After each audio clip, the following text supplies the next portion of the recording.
Rio, tell me, how are you feeling about the book coming out? A bit like the documentary, really. I just want it to happen, because you're forever talking about it and people are asking about how's it doing, where you're up to. I just want it to be out there so people can actually read it, digest it and make their own minds up on it. Tell me where the title for the book came from. The title came, really, it says what it means, really. Do you know what I mean? Or it is what it says.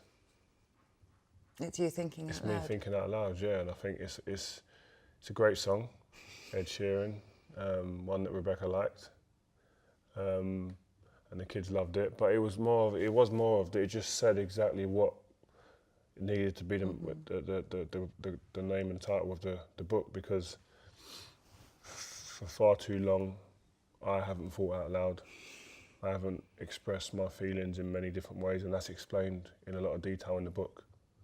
Did you learn anything about yourself while you were writing the book? My memory got jogged quite a lot through me speaking about it, but also you speaking to other people and then reminding me, oh, actually, this is what happened. I learned a lot about why I am and why I became the way I was, in terms of why I was such a closed book. I wasn't open with my feelings or emotions. I'd never speak about feelings or emotions. I wasn't a touchy-feely person at all. By doing the book, I kind of unravelled a lot of the meanings and the reasons behind that through my upbringing, my dad, my mum especially, and that's why I became the person I was, really. And the book was almost a trigger as well. The end of the documentary, but also the book, going through that, it was kind of a trigger for me to kind of make a change. I'd identified what not problems, but the why I was the way I was. And the book was almost a trigger and a way of me trying to unravel that and trying to actually make things right and make them better. Did it help you grieve? It made me just understand a lot more. So yeah, probably it did in a roundabout way. But when you do a book, it just clears up a lot of grey areas, and you start to find things out. I mean, you're doing a documentary, it kind of leaves you trying to find out things still.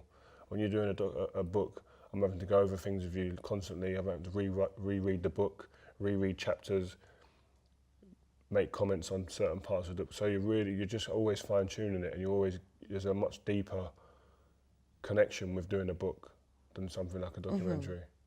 And what's it been like for your family as well? Because of course they were involved in contributing.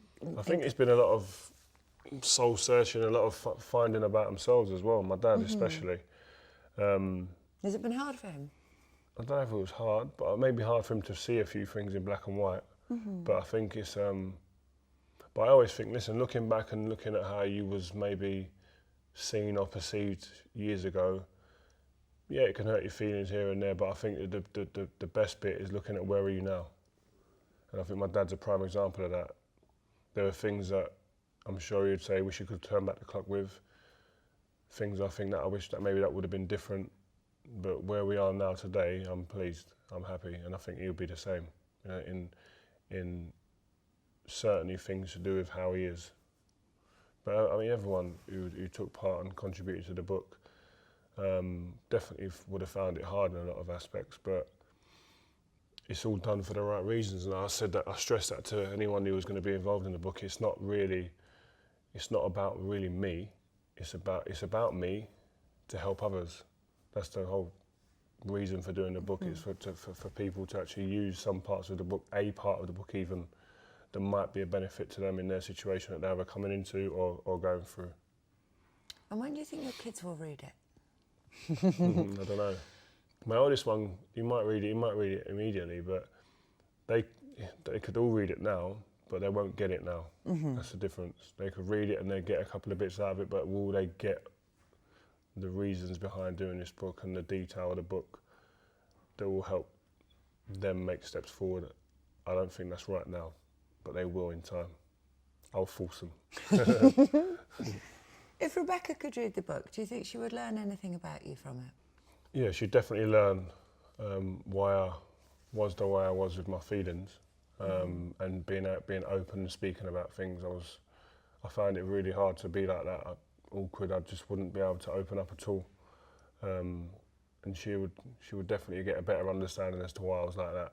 She knew, I think, and she worked it out herself, but it would have been nice coming from me, the horse's mouth, to actually tell her. Do you know what I mean? She would definitely learn about that type of stuff, and she'd learn definitely more about my mum and dad as well, and would have given her a better understanding and a background as to where I was. Are you surprised by how much you've revealed about your private self and your private life in the book? Yeah, because that was never the case. That was never me. I'd never done that type of stuff ever. So I was always guarded about stuff like that for a number of reasons. But I just felt it meant so much because of the path I've been on the last couple of years. You put yourself aside a little bit and you think, listen, if I don't mind opening myself up if it means helping other people. And I think that's where I've been at the last year or so, making a documentary, coming into my world, making the book as well. And I saw the response that the documentary had, and that was a big trigger point for really doing the book, because the response that we'd had, the reaction we'd had in the office, thousands of emails, thousands of direct messages on social media, letters, handwritten letters. Even when I'm travelling on planes, people sending letters up the plane to just say some some nice words and stuff, and it all gets a bit emotional. Do you know what I mean? Sometimes you just don't know what to do, but it's been such an overwhelming response that a book was just a natural way of kind of stepping forward and actually helping more people, because I think that was just a natural step. Rio, now that the book's written, what's the big focus for you now in your life? Probably to kind of just enter into the next chapter of my life with a better understanding of where I've come from. I think the book's definitely to help with that. It's helped me understand so many different areas personally that I feel comfortable now making the next steps in my life, and along with my children. I think that was I didn't expect that. It wasn't why I'd done it, but it is definitely something that's come out of making the book. And I just want to be happy. I want to be able to walk around with a smile on my face and try and enjoy life and watch my children go through school and play football and do different horse riding activities and stuff, and just have a good time. And I think, as I said, I'd like a sustained period of good time from now. What do you hope readers are going to take away from the book, Rio? It's hard to answer. I hope the people that read the book will learn something, will gain something out of one small paragraph, if not more.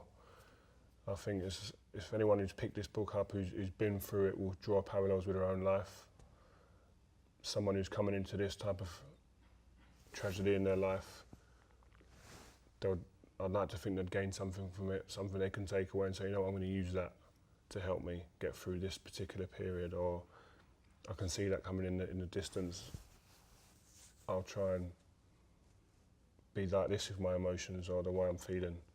And there's a lot of that in the book. I'm not someone sitting here saying that I am the actual person who knows exactly what you should be doing. I'm saying this is my experience, this may help you. This is what helped me. And I got that a lot when I went around meeting people. Darren Clark, for example, said that you will one day be happy, you'll get a relationship one day. And it was the first time anyone had really said that to me, who had been through it. And I thought, right, let me have a look. And in terms of being more open yourself to that possibility.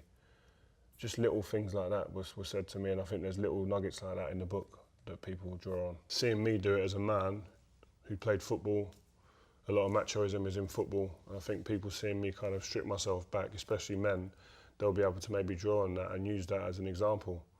Because there's far too many men out there that think, oh, I'm too macho, I'm too much of a man to open up and speak about and feel my emotions. And I think it wasn't until I started doing that I could actually move forward. So hopefully men do see that.